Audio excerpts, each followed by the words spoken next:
Welcome. I'm Jane Sherman, Interstate Passport State Coordinator with the Interstate Passport Network at the Western Interstate Commission for Higher Education. This webinar is about the faculty role, mapping outcomes and building a block. There are 4 webinars in this series. This is the second one. If you've not viewed the first one, the introduction already, I recommend that you do that. It gives a lot of explanation about how the Interstate Passport was developed, what it is, and how it works. This one is about the faculty role. There are additional webinars for the role of other participants at the institutions that are important in implementing a passport at an institution. I'm going to go very quickly over some of the basics about the passport, just in case this is your first webinar that you've watched. And basically, the Interstate Passport is a national program enabling block transfer of lower division general education attainment based on student learning outcomes rather than on specific courses and credits. This is the only effort that we know about to use the idea of learning outcomes as the basis for transfer. There are 4 basic pillars that support this initiative. First, it's student focused. The whole idea is to help students to transfer efficiently so that they are able to continue on their pathway to completing a degree. It's faculty driven in the sense that faculty continues to be completely in control of their own curriculum, pedagogy, and assessment. It maintains institutional autonomy, and it is supported by substantial quality assurance measures. In other words, the Interstate Passport is a mega articulation agreement in which course titles, syllabi, and credits don't need to match because the fundamental building blocks, the learning outcomes of the program, align. This is just a quick example of mapping to shared student learning outcomes. It shows you the passport learning outcomes as something of, as what I like to say is a Rosetta Stone that translates different university and system learning outcomes into common language that represents very much the same approach. There's not the same approach, but the same outcomes that are hoped for. One of the things we've learned with working with a number of institutions, many institutions across the last few years, is that while everyone's how they articulate or express their student learning outcomes as well as the requirements that they have for general education can differ quite a bit from one institution to another. When the faculty talk in depth about what do we expect our students to know and be able to do as a result of completing a general education program, there is an amazing amount of commonality among faculties and institutions. The passport was developed by teams of faculty members for each of the 9 areas of learning. 2- and 4-year institutions were equally represented from 7 of the WICHE states, the Western Interstate Commission for Higher Education. Now that those learning outcomes are in place, they are reviewed by faculty teams every 5 years to make sure that they continue to be current and up to date. The Articulation Framework is based on 63 passport learning outcomes across the 9 areas of learning. Some areas have more outcomes than others, depending on how the faculty in those teams expressed what they expect students to learn in the lower division general education program. It utilizes the good work of the Liberal Education and America's Promise that was developed by ACNU. And also the learning outcomes from the states and the institutions themselves. They brought together their own student learning outcomes for these different areas, and also some of them looked at the recommendations from their own associations in their disciplines. You see here the knowledge and skill areas on which these are built. Starting with the foundational skills across the bottom, then the knowledge of concepts across the top and the side, and then the cross-cutting skills at the end. And then to participate, this is a list of 6 areas that an institution goes through in order to become a member and to implement its membership within the Passport network. The first 2 are the ones that we're going to talk about in this webinar.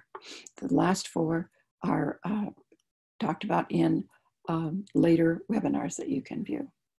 The first one is that the fact that the institution, the faculty at the institution determines that its own learning outcomes are congruent with and cover the same range of learning as the Passport outcomes, which we call the PLOs. Being congruent with and covering the same range of learning doesn't necessarily mean that they are articulated, are expressed in exactly the same way, or that they are put into the same buckets, as it were, or combined in the same way, but that they can be found in some way throughout, in somewhere in the curriculum, in the lower division general education curriculum at the institution. Then the institution identifies the menu of courses by which students can achieve the PLOs. For many institutions, once they have gone through their own learning outcomes, their own courses, their own general education, they find that it may be identical to their own general education menu of courses by which students complete their requirements. In other cases, they find some additional items that they need to include in order to cover the range of the PLOs. Typically, a vice provost or an associate vice president or an associate vice provost, someone in some kind of leadership role within the academic area, coordinates the institutional efforts in this area. The faculty is central, often a general education committee, perhaps a faculty senate subcommittee, or the faculty teaching the general education program reviews the learning outcomes and identifies the block. The block is what we call the menu of courses by which students select their courses that allow them to complete the Passport. A Passport typically is comprised of between 30 and 38 semester credits or 45 to 57 quarter credits. These are not necessarily limits, but this is what we're seeing from the institutions that are currently members. We have not seen anyone try to complete general education lower division with fewer than 30 semester credits at this point. Although some have, occasionally we see one that goes over 38 semester credits. The way this works is that if an institution with a general education requirement of, say, 38 semester credits, a student receives a Passport with 38 semester credits, transfers to an institution with 30 credits requirement in their own general education. The institution accepts all of those credits, marks it as completed general education on their transcript as the student comes in, and then the student has a few extra credits on their transcript, but those are not, all of them are accepted as part of general education. If a student comes in with, say, 32 credits, but your institution requires 36 credits, general education is still complete.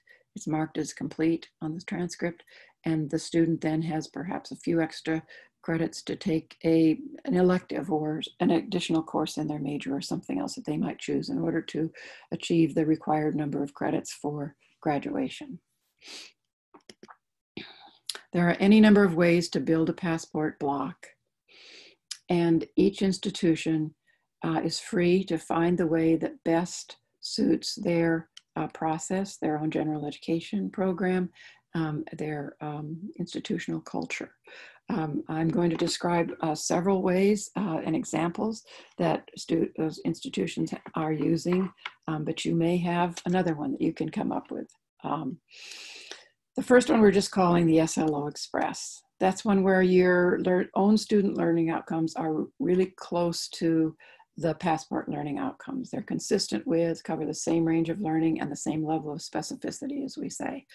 And you can find the PLOs or something that is maybe stated slightly different or combined in different ways, but you find that somewhere in outcomes that you have already established for your own general education program.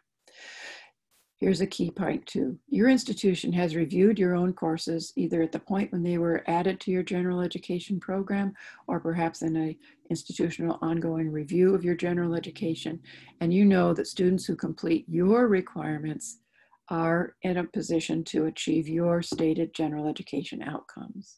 In that situation, when you have those pieces in place, you can simply adopt your own general education course requirements as your passport block.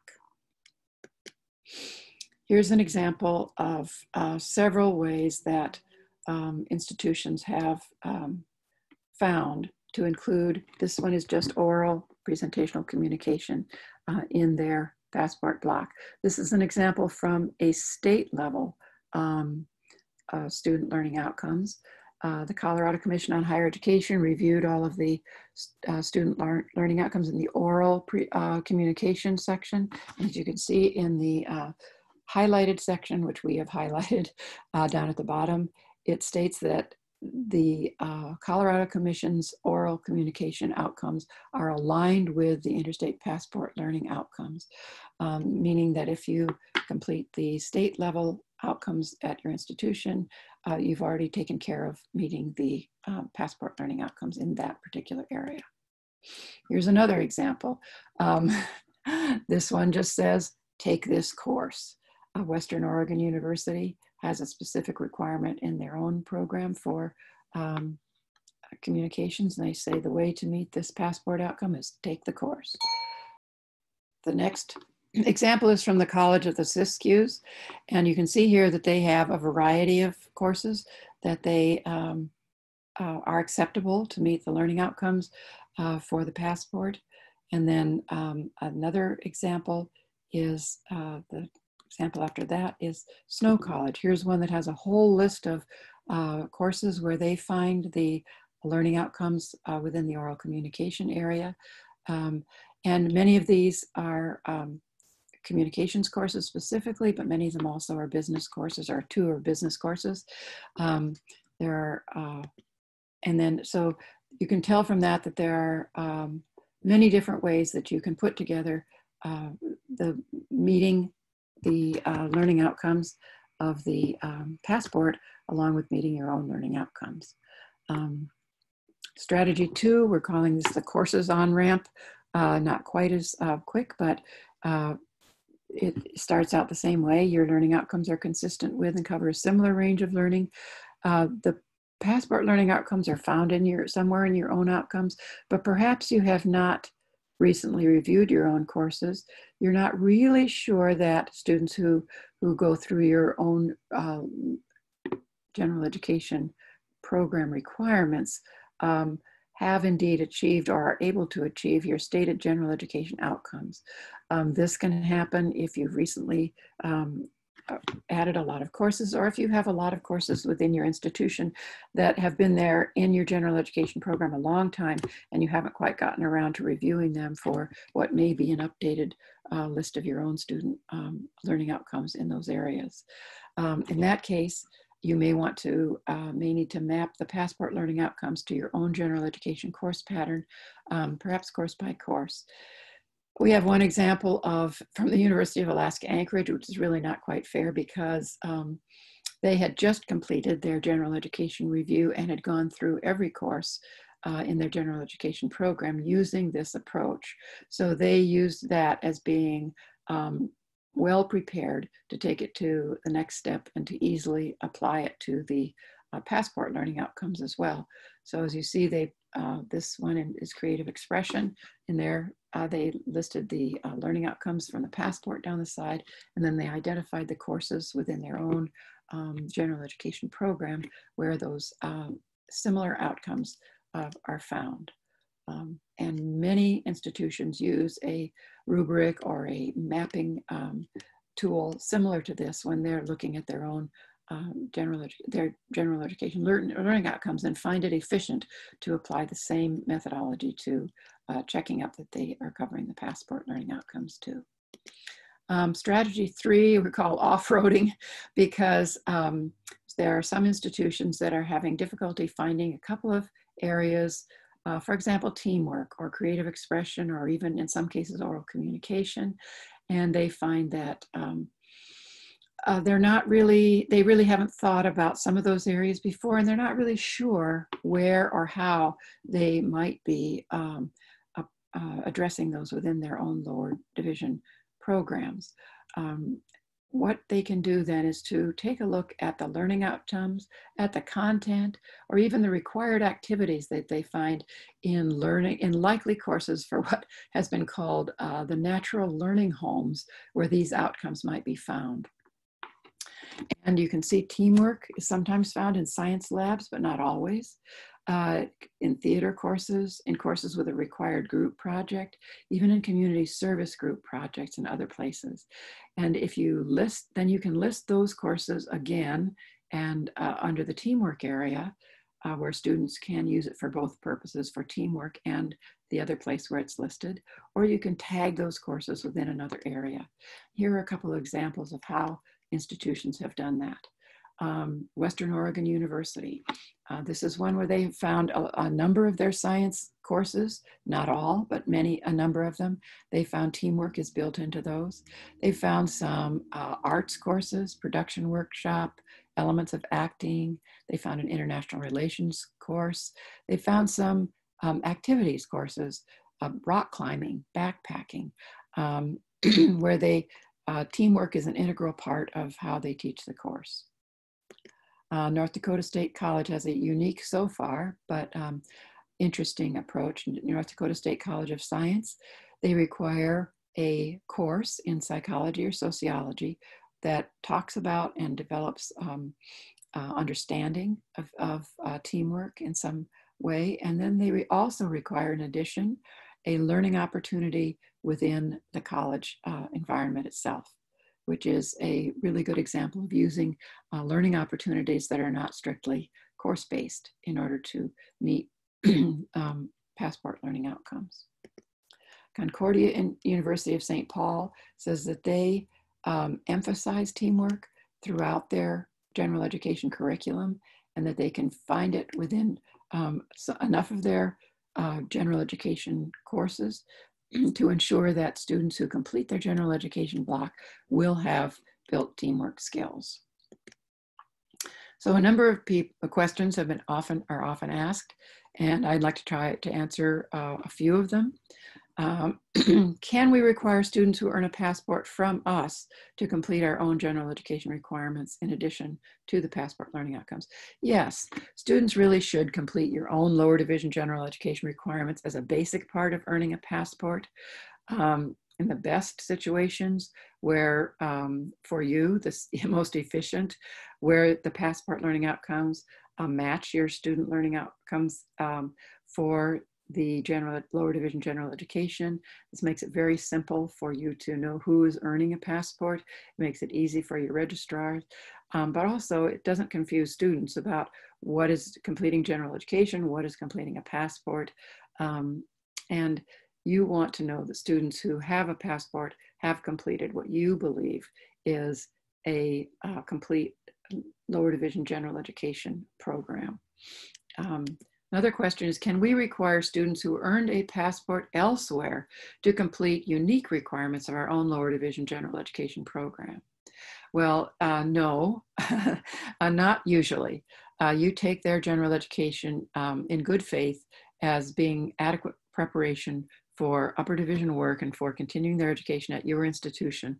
The only one thing that a number of institutions say is, but we require a diversity course. That's an example of thing.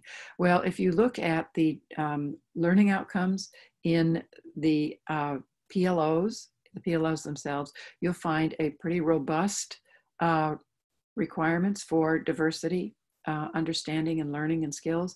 And those can be completed in any number of ways, through your own diversity courses, through your own social sciences, humanities, wherever you find diversity in your institution. And typically people say when they find that a student has completed PLOs from somewhere, they will have met the learning outcomes that you may require within your diversity course. So that is something you don't require. You can't add additional courses to complete your own learning general education once you've accepted a passport. There are, however, two situations where there are exceptions. When a requirement is mandated in state statute, obviously you have to go along with what the law requires. For example, Wyoming requires a course specifically in Wyoming history. It doesn't really matter if a student has history courses of some other kind from elsewhere. In order to graduate from a Wyoming institution, you have to have a course in Wyoming history. So that clearly is something that you have to be able to add after the student joins you. The second one is when an independent faith-based institution requires all of its students to complete religion or philosophy courses. Clearly, the faith-based institution has to be able to add that to an otherwise completed general education program that it receives from a passport student. Another question is, can we require students to take additional lower division courses from the general education menu that are required for entry into specific majors? Yes, of course. I'm not sure why people get confused about this question, but ideally students will have taken some prerequisites, maybe especially the right math class within general education if they have some idea, which hopefully they do, about what direction they're going with their major. But it's not unusual for students to have not gotten enough advising at the what school they came from, or especially often to change their mind when they get to a receiving institution.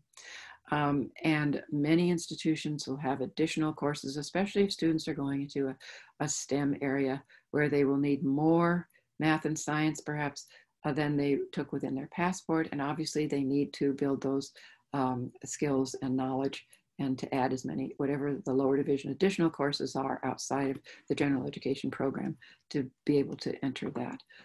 We hope that more and more often students will have been going through pathways of some kind, or meta majors, or whatever it might be called, at two-year institutions, and will be well prepared so that there will be fewer and fewer requirements that have to be added before they can enter their major when they get to the upper division institution. But obviously, this is certainly something they need to be able to do. The passport, let me just go quickly through the quality assurance, is recorded on the transcript. There are different ways to do it. Not every institution does it exactly the same way, but everyone, it shows up on a passport once you have awarded, so that an institution where a student might transfer to knows that when a student arrives that they have completed a passport, and this can be easy for the receiving institution to process. The minimum grade of C, this is something that not everybody is aware of at the beginning, but it's a quality assurance measure. And you can rather imagine 9 teams of faculty are not going to be interested in saying that a student will have met the minimum mastery levels in one area, say in science, by with a D minus, but they are okay with as long as they get a B plus in writing, for example, or written communication. So no, every different area, we're assuring people that students have at least a minimum competency in each of the areas that they are bringing with them. So a minimum grade of C in every course that is used in the passport. Of course, it doesn't have to be every course they took. They may have taken elective courses or other courses in those same areas, but a grade of C in every course that's applied to completing the passport. Then students are tracked after they transfer for at least 2 terms. The receiving institutions send data to the National Student Clearinghouse along with all the other data that they already send. They sign an addendum with their agreement that they have with the National Student Clearinghouse. This isn't something new, it's just an added piece of information, data that they send along with other data, identifying students who have transferred to them with a passport. This identifies, or who have, this identifies students post-transfer who have, and allows the institutions, the sending institutions, the receiving institutions, and the Passport Review Board to understand the success of students who are transferring with a passport. They're also reporting students who transfer without a passport and students who receive a passport at that institution, so there are comparisons available. There was a mapping pilot project with 3 states that were not part of the passport at that time with Peter Ewell at NCHEMS that looked at the critical assignments and the student work products that were produced by those assignments in specific areas of the passport. That was done to find out whether it's possible to learn whether institutions in different sectors, 2-year and 4-year, in different states, were understanding the assignments differently or grading student work differently. And that overall, the big picture there is simply that there were it was very similar in terms of how faculty members understood the assignments and how they graded the student products that came from those assignments. They were assessed by the faculty at other institutions so that they could get comparisons. The evaluation research study of the Interstate Passport impact is being done by Rutgers University on an ongoing basis at this point. They will have some information about as the independent evaluator of the whole program. The Passport Review Board represents every state that participates. There's a member from each state who is participating in the passport, and they are the people who review the overall effectiveness of the program. They monitor the results that come back from student progress, and they are the people who set the policy for the review board. This one talks a little bit more about the academic progress to the National Student Clearinghouse. The institutions report the data, and they are able to there's passport completions that they report. There's passport verify, which every institution can apply to the National Student Clearinghouse to get lists of students that they have who have to verify that they have received passports the same way they verify degrees that have been received.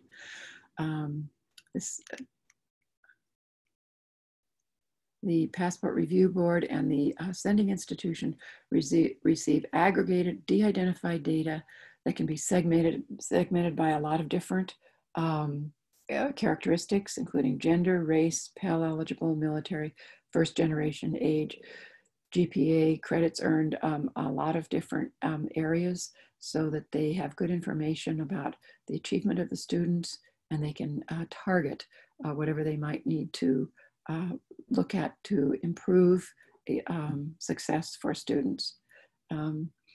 The agreements between institutions and NSC are with the institution.